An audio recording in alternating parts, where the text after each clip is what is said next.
ജനിച്ചത് അമ്മയാകാനാണെന്ന് തോന്നിയിരുന്നു. ഇന്ന് പ്രസവിക്കാനുള്ള മൂഡില്ല.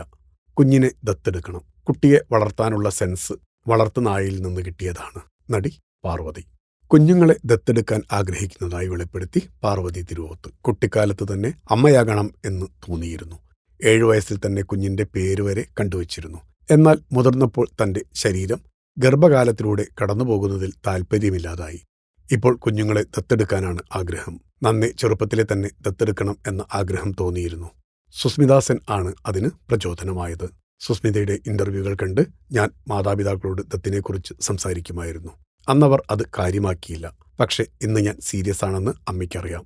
എന്റെ അണ്ഡം ശീതീകരിച്ചിട്ടില്ല. എന്റെ ശരീരത്തെ അതിലൂടെ കൊണ്ടുപോകാൻ ആഗ്രഹിക്കുന്നില്ല. ദത്തെടുക്കാൻ ഞാൻ ഒരിക്കൽ തയ്യാറായേക്കും.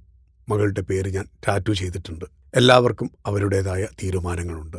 എന്റെ പല തീരുമാനങ്ങളും പലതവണ മാറിയിട്ടുണ്ട്. അമ്മയാകുന്നതിനായാണ് ഞാൻ ജനിച്ചത് എന്നുവരെ തോന്നിയിട്ടുണ്ട്. ഭാഗ്യത്തിന് അന്നാ ചിന്തയിൽ നിന്ന് ഞാൻ പുറത്തു കടന്നു. ദൈവത്തിന് നന്ദി. അന്നത്തെ ആ ഞാൻ ഇന്ന് എവിടെയും ഇല്ല. പക്ഷേ പ്രസവിച്ചില്ലെങ്കിലും ഒരു കുഞ്ഞിനെ പരിപാലിക്കാനുള്ള സെൻസ് എനിക്കുണ്ട്. അത് എനിക്കെന്റെ വളർത്തുനായിൽ നിന്ന് ലഭിച്ചതാണ്. ഒരു കുഞ്ഞു വേണമെന്ന് ഭാവിയിൽ തോന്നിയാൽ അത് എന്റെ പങ്കാളിയുടെയും അംശങ്ങൾ ഉള്ള ഒരു കുഞ്ഞു വേണമെന്ന നിമിഷത്തിൽ മാത്രമായിരിക്കും. ഇന്നത്തെ ലോകത്തിൽ കുഞ്ഞുങ്ങൾക്ക് ജന്മം നൽകുകയെന്നാൽ അവരെ തീയിലേക്ക് എറിയുന്നത് പോലെയാണ്. കൂടുതൽ കുട്ടികളുണ്ടാവാൻ ആഗ്രഹിക്കുന്നില്ല എന്ന് പാർവതി അഭിമുഖത്തിൽ പറയുന്നു. ഫിലിം കോട്ട്. നിങ്ങളുടെ കരുത്തിൽ ഞങ്ങൾ ഉയരുകയാണ്. സബ്സ്ക്രൈബേഴ്സ് 10 ലക്ഷം കടന്നിരിക്കുന്നു. സ്വർണത്തളിക നേടാൻ സഹായിച്ചതിന് നന്ദി. നിങ്ങളും ബെൽബട്ടൺ അമർത്തോ. നല്ല വാർത്തകളുടെ നോട്ടിഫിക്കേഷൻ ഉടനെത്തും. വിശ്വസിച്ച് ഒപ്പം നിൽക്കുന്നവർക്ക് ഒരിക്കൽ കൂടി നന്ദി.